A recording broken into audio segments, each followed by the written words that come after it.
आहे. आज पहिल्यांदा पश्चिम महाराष्ट्राच्या एका दौऱ्यासाठी मी निघालो. मध्यंतरी मला सांगण्यात आलं की आपल्याला नागरकर्णाच्या गावाला जायचं, भेट देईल. काही वेळेला आपण सगळे लोक जे असतो, आपल्यासारखे लोक असतात, इतिहास ऐकलेला असतो परंतु प्रत्यक्षात जाणीव होत नाही. आज मला वाटतं माझ्या नशिबांना आज मला इथं येताही आलं, समजूनही घेत आहे. आता तुम्हाला जर सांगितलं की संभाजीनगर मध्ये हे असे होते, तोपर्यंत जात ते मग कळेल. सर दौऱ्यात होतो तर सरांची चर्चा करून करू. इतिहास तयार करणार, इतिहास मला वेळ आजच्या घडीला या राजकारणामध्ये आता इतिहास घडेल की नाही शासकीय फारच कमी नसण्याच जमा. आता इतिहास वेगवेगळ्या प्रकारचे घडतात.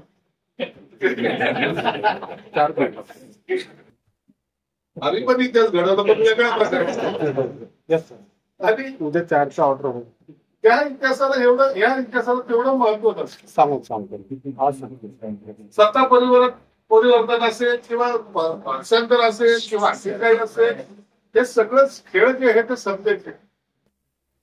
माणसाच्या उद्धारासाठी काय केलं तर ते उद्धारासाठी नाही तर राजकीय अस्तित्व टिकवणं एकमेकांसाठी दिलेला तो लढा, परंतु खऱ्या अर्थानं स्वातंत्र्यासाठी दिलेला लढा असेल.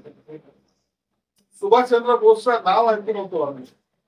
सुभाषचंद्र बोस बरोबर अण्णांनी जे काही काम केलं ती कल्पना मला पाहिजे, परंतु या भागामध्ये जे त्यांनी त्यांचं ठाण पक्क केलेलं आहे, स्थान ज्याला म्हणतो आपण, ते मला वाटतं इतर कोणत्याही नेत्यामध्ये ती ताकद नव्हती, ते असले गेले कारण.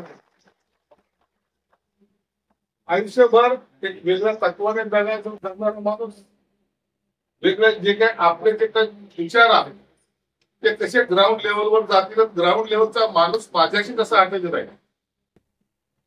मला आश्चर्य वाटतं की असे लोक कधी प्रसिद्धीच्या धोक्यात नाही, कधी स्वतःला मोठेपणाचा आव आणलेला नाही, परंतु आजही अण्णाचा माणूस किंवा अण्णाचा सहकारी किंवा अण्णाबरोबर असलेल्या प्रेमाचा सहकारी जो कोणी असेल, काही नाव काय, परंतु तो काटमानेने या जिल्ह्यामध्ये फिरतो, हे अण्णांनी कमवलेली कमाई.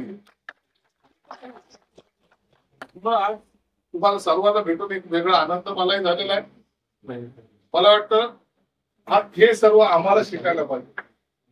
हे यांची जे प्रेरणा जर आणखी मिळाल्यानंतर आम्हाला हे थोडी उंची आणखी गाठता आली असते असं माझं वैयक्तिक मत आहे. माणसाला आयुष्यामध्ये सर्व काही मिळेल, पैसा, धनदौलत किंवा आणखी नाव शोधात सर्व येतं, परंतु त्याच्याबरोबर चांगले विचार येणं गरजेचं असतं. आणि ते विचार मला वाटतं अशा महान लोकांच्या माध्यमातूनच आपल्याकडे येते. त्यांनी पास ऑन केलेले विचार जरी आपण आत्मसात केले तर मला वाटतं भविष्यामध्ये आपलं कल्याण, त्यांचं काही नाही, ते कल्याणाचा मार्ग त्यांनी दाखवलाय, त्याच्यामुळे कल्याण हे आपलं होतं.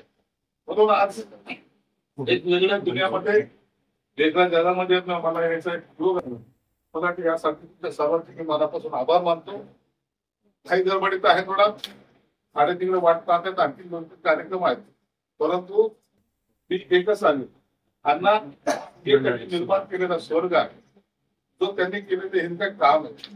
या कामासाठी आपल्याला पुढे घेऊन जाताना तुम्हाला कोणत्याही प्रकारचं सहकार्य लागलं तर संजय शिरसाट तुमच्या पाठीशी सदैव उभा आहे.